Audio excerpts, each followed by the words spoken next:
तर मुलांनो, आज मराठी वाचनाचा दिवस 9वा. काल मी तुम्हाला जो अभ्यास सांगितलेला तो तुम्ही केला का? आपल्याला जे अक्षर आतापर्यंत झालेली ती अक्षर घेऊन आपल्याला शब्द तयार करायचे होते. फक्त एवढाच अभ्यास मी तुम्हाला दिलेला. आता कोणकोणते अक्षर आपल्याला झालेले आहेत? व, ब, क, च, घ, ध आणि आ एवढी अक्षर आपल्याला झालेली. आता या अक्षर घेऊन आपण काय करायचे होते? शब्द तयार करायचे होते. तर मी ते केलेले आहेत. आपण ते एकदा वाचूयात आणि कसं वाचन करायचं हे सुद्धा मी तुम्हाला सांगितलं होतं, बरोबर? ब, घ, बघ. ब, क, बक. क, ब, कब. च, क, चक. आ, व, आव. आ, ब, आब. बघा, उच्चार खूप महत्त्वाचे आहेत. उच्चार आपले व्यवस्थित आले की आपल्याला लिखाण सुद्धा उत्तम करता येतं. त्यामुळे उच्चार व्यवस्थित करणं गरजेचं आहे. व, ध, वध. ध, क, धक. क, च, कच. आ, च, आच. ब, घ, बघ. च, व, चव. व, च, वच. क, व, कव. आ, क, आक. व, क, वक. काही शब्दाला अर्थ आहे आणि काही शब्दाला अर्थ नाही, पण फक्त आपल्याला शब्द तयार करता यावेत म्हणून आपण 2-2 अक्षर जोडलेली आहेत.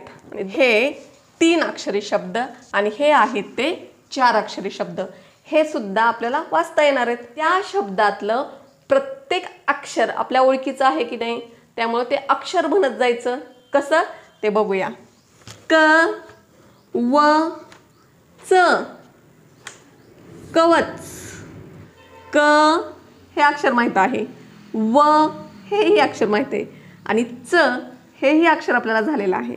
त्यामुळं क, व, च, कवच. आता हे कोणतं अक्षर आहे?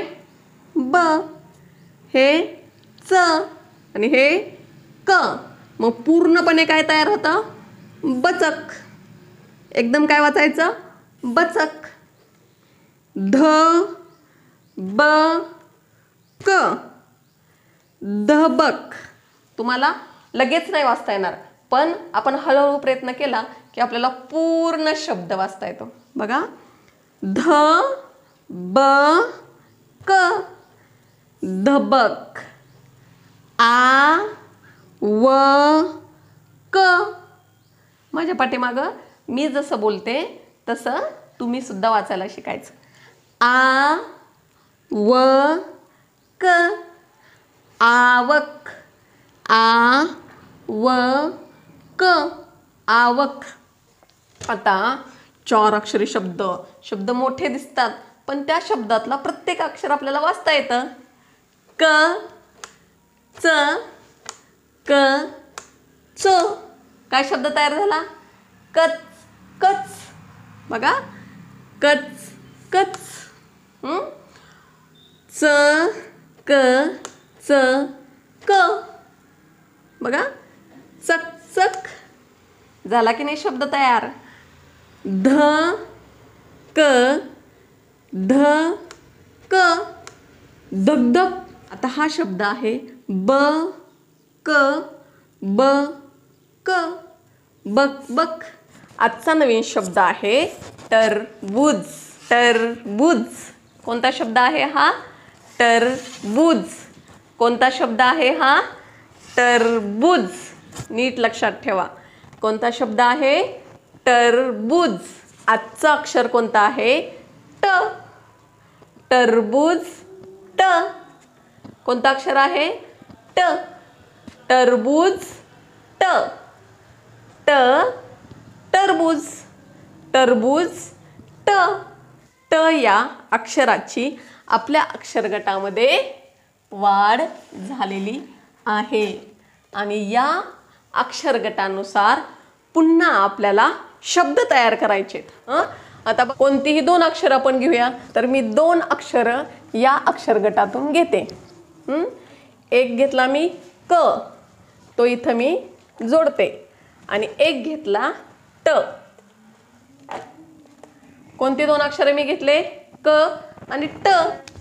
काय शब्द तयार होणार आहे? कट। कट म्हणजे काय? कापणे। अजून कोणते शब्द सुचतात? हा शब्द घेऊया आपण, घ। घ आणि ट। कोणता शब्द आपला तयार झाला? घ ट। घ ट, घट। ब शब्द आपण पुढे लावूया। काय शब्द तयार झाला? ब ट। बघा काय शब्द तयार झाला? ब ट।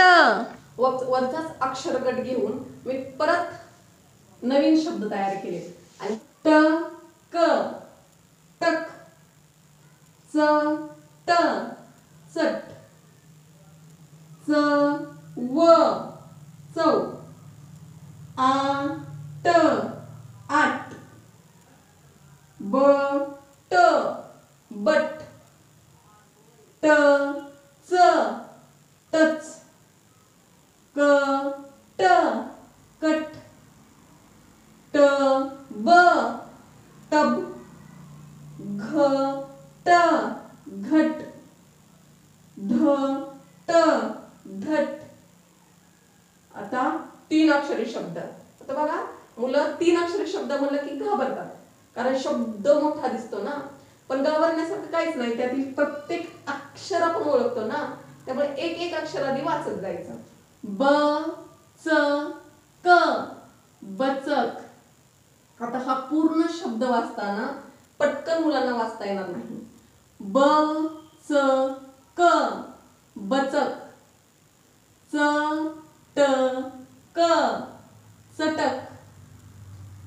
क व ट, कवट। आता 4 अक्षरी शब्द। अक्षर शब्द कितीही मोठा झाला तरी त्यातलं प्रत्येक अक्षर आपल्याला माहित आहे। क ट क, ट, कटकट। व ट व ट, वटवट। च ट च ट, चटचट। अशा पद्धतीने शब्दांचं वाचन करायचं। तुमचं नाव तुम्ही सारखं पाहिलं, तुमचं नाव लिहून घ्यायचं आणि ते सतत पाहिल्यानंतर तो शब्द तुमच्या लक्षात राहतो। जरी आपल्याला त्या तुमच्या नावातली अक्षरं झालेली नाहीत, पण तो शब्द तुम्हाला वाचता येतो। मग इथं काही वाचनासाठी मी तुम्हाला वाक्य देखील दिलेली आहेत। आता आपण काय तयार करायला शिकलेलो आहोत? अक्षरावरून शब्द तयार करायला शिकतो। आता ते शब्दांचा वापर करून आपण वाक्य तयार करायचे। आपण जे जे शब्द पाहिले, आता त्या शब्दांपासून आपण वाक्य तयार करणार। वाक्य कशी तयार झाली? आई टरबूज धर। मेघ चमचा धर। मेघ टरबूज बघ। आई कट कर।